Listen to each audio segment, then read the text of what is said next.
মাটির বুক জুড়ে লতানো গাছ আর তার ফাঁকে ফাঁকে তরমুজ, যেন প্রকৃতি নিজেই সাজিয়ে রেখেছে সম্ভাবনার এক বিশাল চিত্র। বাতাসে মাটির গন্ধ আর চোখ জুড়ে শুধু সবুজের সমারোহ। এই দৃশ্য এখন বরিশালের বাকেরগঞ্জ উপজেলার চরাঞ্চলের। বছরে এখানে 5 কানির মতো জমিতে তরমুজ দিছি। এখানে প্রায় আমাদের খরচ হয়েছে প্রায় 8 থেকে 10 লাখ টাকার মতো। তো এখানে যে পরিমাণে হয়েছে খরচটা, এটা আমরা মনে করি, আশা করি যেটা হয়েছে এটা ইনশাল্লাহ একটা মোটামুটি লাভ হবে।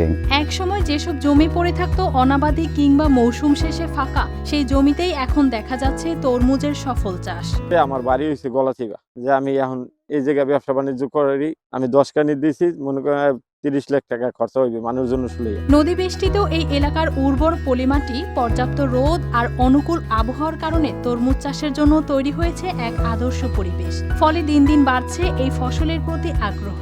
অত্র উপজেলায় আমাদের যে বিশেষ করে চরাঞ্চল এবং নদী তীরবর্তী যে এলাকাগুলো আছে, যেখানে সেচের সুযোগ আছে, সেখানে প্রায় 5 থেকে 600 হেক্টর জমি তরমুজের আবাদে আওতায় আনা যায় এবং আমরা আশাবাদী যে এইসব জমি যদি চাষের আওতায় আনা যায় এবং আমাদের এই চাষি ভাইরা তারা এই আগাম তরমুজ বিক্রি করে অধিক লাভবান হতে পারে।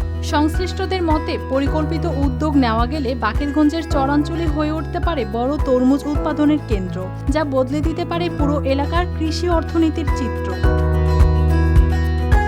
News desk, RTV।